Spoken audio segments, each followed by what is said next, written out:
देश बेच क्यों रहे हैं, दिमाग में बराबर ध्यान रखिए। मीर जाफर ने इस देश को क्यों बेचा था? कुर्सी के लिए, पैसे के लिए।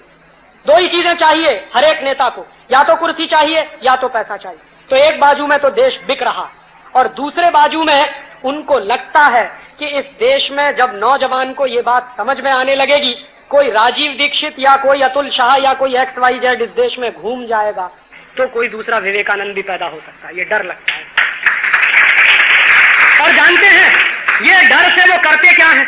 उनको बराबर विदेशी कंपनी वालों को, विदेशी ताकत वालों को इस बात का डर है कि हिंदुस्तान की माटी में ऐसी कुछ खासियत है कि यहां कोई भगत सिंह हो जाता, कोई चंद्रशेखर हो जाता, कोई उधम सिंह हो जाता, कोई विवेकानंद हो जाता, कोई दयानंद हो जाता, कोई कुछ हो जाता। ये माटी की खासियत है। ये माटी कभी वीर विहीन नहीं रही है। हजारों साल से इस देश का यही इतिहास है। तो उनको डर लगता है। तो उस डर को उन्होंने खत्म करने के लिए जानते हैं क्या किया? उनका सीधा सा फॉर्मूला है कि हिंदुस्तान का कोई भी नौजवान स्वामी विवेकानंद ना होने पाए, हिंदुस्तान का हर नौजवान माइकल जैक्सन हो जाए, उसकी तैयारी वो करते थे। उनको डर है कि माइकल जैक्सन हो जाएंगे तो इस देश में कोई वांदा नहीं है, वो देश ही बेचने का काम करेंगे, भारतीय संस्कृति को बेचने का काम करेंगे। और अगर कोई दूसरा विवेकानंद खड़ा हो गया तो मल्टीनेशनल को मार मार के भगा देगा इस देश से। ये डर है। तो इसके लिए जानते हैं उन्होंने क्या किया? हिंदुस्तान के नौजवानों का चरित्र खलास करो, ये उनका 1 पॉइंट प्रोग्राम है। ये जो टेलीविजन आया है ये दो ही चीजें दिखाता है, या तो सेक्स की वल्गैरिटी या दिखाता है वायलेंस, मारामारी। और इतनी वायलेंस, इतनी मारामारी, इतनी वल्गैरिटी दिखाते हैं। आपको मालूम है आपके ये छोटे छोटे बच्चे, ये छोटे छोटे नौनिहाल जिनके बारे में आप कल्पना करते हो कि ये भविष्य में अच्छे डॉक्टर बनेंगे, ये अच्छे इंजीनियर बनेंगे, ये अच्छे साइंटिस्ट बनेंगे, क्या देखते हैं? और एक एक घर में जिनके यहाँ केबल कनेक्शन आ गया है, डिश एंटीना आ गया है। मैंने मेरे शहर में सर्वे कराया था इलाहाबाद में, सामान्यतः छोटा बच्चा एक दिन में 5 घंटे टीवी देखता, सामान्यतः। और होता क्या है? स्कूल से आया, बस्ता फेंका, टीवी चालू हो गया। अब उसकी अम्मा कहेगी कि बेटा खाना खाओ तो टीवी के सामने, अम्मा कहेगी बेटा होमवर्क करो तो टीवी के सामने, अम्मा कहेगी बेटा जाओ खेलने के लिए कि नहीं जाएंगे क्योंकि चित्रहार आ रहा। पड़ोसी का बेटा आपके घर में नहीं आएगा, आपका बेटा पड़ोसी के घर में नहीं जाएगा। दोनों बैठे हुए टेलीविजन देख रहे हैं। बच्चे खेलना कूदना भूल गए हैं, आपस की उनकी जो धीरा मुश्ती होती थी वो भी भूल गए, थोड़ी दौड़ भाग करते थे वो भी भूल गए, टीवी से चिपक कर बैठे।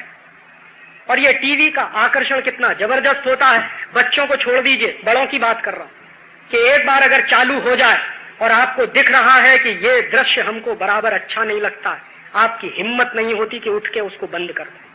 इतने गुलाम हो जाते हैं।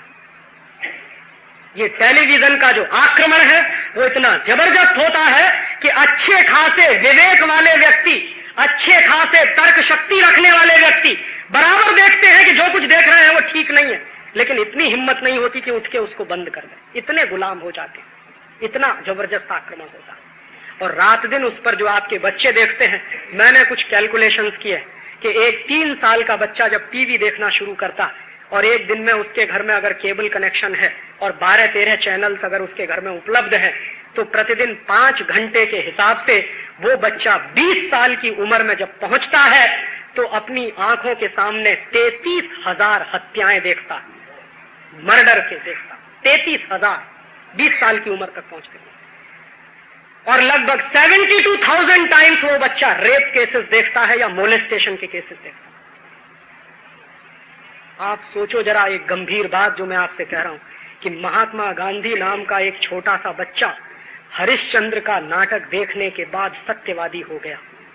तो हरिश्चंद्र का नाटक उस बच्चे के दिमाग पर इतना गहरा असर करता है कि जिंदगी भर सत्य और अहिंसा की बात करने वाला हो गया। तो जो बच्चे 30,000 बार मर्डर देख रहे हैं, 70-72,000 बार रेप केसेस देख रहे हैं, वो क्या बनने वाले हैं? आप उम्मीद करोगे कि हमारा बच्चा बड़ा साइंटिस्ट बनेगा, इंजीनियर बनेगा। मैं आज आपको लिख कर दे सकता हूं कि आपका बच्चा हो सकता है गली का डॉन बने, माफिया बने। और यही बालक जो रात दिन टेलीविजन पे वल्गैरिटी देखेगा, ऑब्स्सीनिटी देखेगा, तो आप देखोगे कि उम्र के एक दौर में पहुंचकर सड़क के किनारे खड़े हो जाएगा।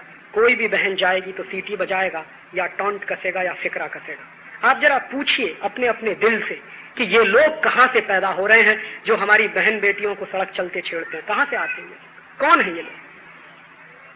और इतनी हैवानियत और इतने राक्षसीपन वाले व्यक्ति जो 5 साल की बच्ची को नहीं छोड़ते, 10 साल की बच्ची को नहीं छोड़ते, 15 साल की बच्चियों को नहीं छोड़ते, कहां से आते हैं? कौन सिखाता है उनको? किसी स्कूल में पढ़ाया जाता है? आप मुझे बताइए, हिंदुस्तान के किसी स्कूल के सिलेबस में यह पढ़ाया जाता है? किसी बच्चे को जरा ये बताइए, या हिंदुस्तान की सिलेबस की किसी किताब में यह पढ़ाया जाता है? ये बताइए। किसी स्कूल में नहीं पढ़ाया जाता, घर में कोई सिखाता नहीं है उनको, उसके बावजूद ये सीखने वाले लोग कहां से आ जाते हैं? 2 ही कारण है, या तो टेलीविजन या तो सिनेमा। और इस सिनेमा और टेलीविजन का असर क्या होता है मैं आपको शेयर कर सकता हूं। मैं अक्सर छोटे छोटे बच्चों से बात करता हूं। एक बार मेरे एक मित्र हैं, अहमदाबाद में रहते हैं, उनका 3 साल का बच्चा, उससे मैंने पूछा कि बताओ तुम्हारा हीरो कौन है? कहने लगा संजय दत्त। तो मैंने कहा क्यों? भगत सिंह नहीं है कि नहीं है? चंद्रशेखर नहीं है कि नहीं है? स्वामी विवेकानंद नहीं है? नहीं है। इनमें से कोई मेरा हीरो नहीं है, मेरा हीरो है संजय दत्त। मैंने कहा क्यों है तुम्हारा हीरो संजय दत्त? कहने लगा राजीव अंकल, वो 25 मंजिल की इमारत से जब कूदता तो उसको कभी चोट नहीं आती, उसके कपड़े भी नहीं फटते कभी। और वो जो संजय दत्त नाम का आदमी है, जब मोटरसाइकिल लेके चलता है तो दीवार तोड़ के निकल जाता। मोटरसाइकिल नहीं टूटती, संजय दत्त का सिर नहीं टूटता, दीवार टूट जाती। फिर कहने लगा अंकल, वो इतना ताकतवर है कि एक विलेन को घूसा मारे तो विलेन धराशायी हो जाता। तो उस बच्चे से मैंने पूछा कि भाई तुम्हारा हीरो अगर इतना ताकतवर है तो 2 साल तक बंबई की आर्थर रोड जेल में बंद क्यों था? जो दीवार तोड़ के निकल आता है, 25 मंजिल इमारत कूद सकता है, वो बंबई की आर्थर रोड की दीवार नहीं तोड़ पाया।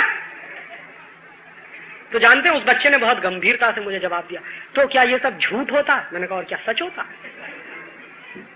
अब वो 3 साल का 4 साल का बच्चा, उसके भोलेपन को आप क्या कहोगे? क्योंकि रात दिन उसको झूठ दिखाया जा रहा है, रात दिन उसको मारामारी दिखाई जा रही, रात दिन उसको वायलेंस दिखाई जा रही। और ये जो वायलेंस होती है ना, ये बहुत खतरनाक होती है। ये क्या होती है?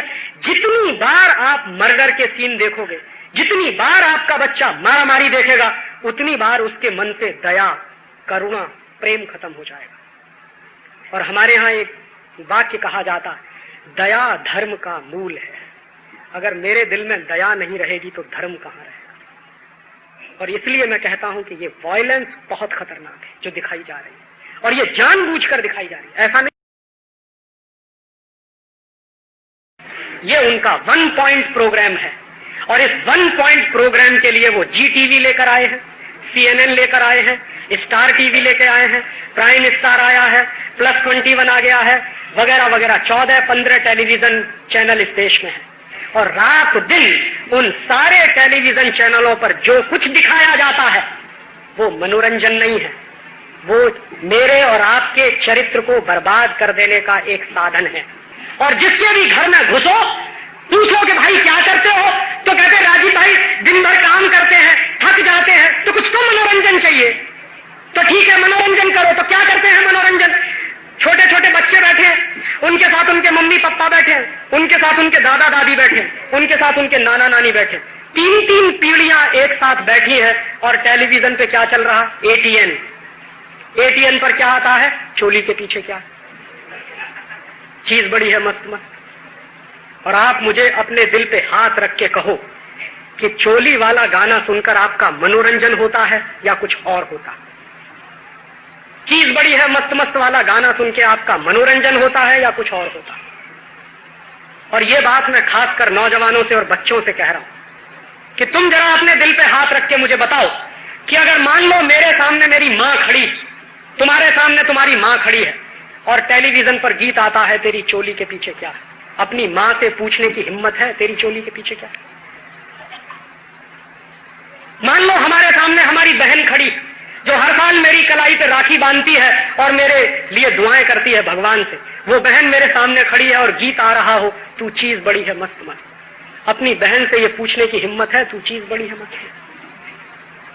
और जो गीत हम हमारी मां के सामने नहीं गा सकते, जो गीत हम हमारी बहन के सामने नहीं गा सकते, वो गीत इस देश के बच्चों को क्यों दिखाए जाते? जो गीत लिखने वाले हैं उनके बारे में तो मैं मान सकता हूं कि उन्होंने आत्मा बेचा है, शरीर बेचा है, सब कुछ बेचा। जो ऐसा गीत लिखते हैं भगवान उनकी आत्मा को जितनी जल्दी शांति दे उतना अच्छा।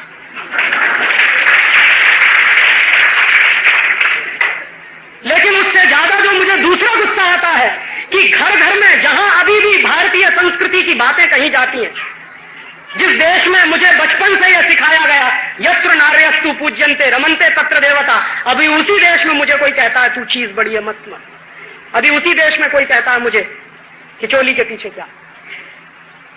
और इस देश में संस्कृति का कबाड़ा हो गया है। जब मैं देश के नौजवानों को ये गाते हुए सुनता हूं, मेरा दिल तो ये कहता है कि इस देश के नौजवानों को गाना चाहिए मेरा रंग दे बसंती चोला, लेकिन गा रहे हैं चोली के पीछे क्या है। ये संस्कृति का नाश हो रहा है, ये मनोरंजन नहीं हो रहा। और ये घर घर में आग लग रही है, सुलग रही है, अभी लगी नहीं है। जिस दिन घर घर में आग लगना शुरू हो जाएगी, आपसे देखा नहीं जाएगा कि आपके बच्चे क्या कर रहे हैं। दोस्तों, गलती किसकी? हमने गीत निकाले, कहने के लिए मुझे मजबूर होना पड़ा। गीत आया, चोली के पीछे क्या है, चोली के पीछे क्या है। मैंने भी 4 शब्द कहे, 4 लाइनें कही कि इतनी सी बात घर मालूम नहीं थी तुम्हें, जानने का जो विचार मन में ही आया है। कि इतनी सी बात घर मालूम नहीं थी तुम्हें, जानने का जो विचार मन में ही आया है। तो बाहर किया क्यों ऐसा बड़ा हंगामा, और निजी प्रश्न को क्यों अंतर्राष्ट्रीय बनाया है।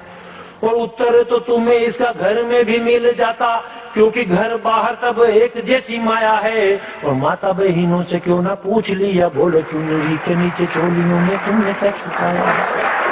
और माता बहनों से क्यों ना पूछ लिया, बोलो चुनरी के नीचे चोलियों में तुमने क्या छुपाया है।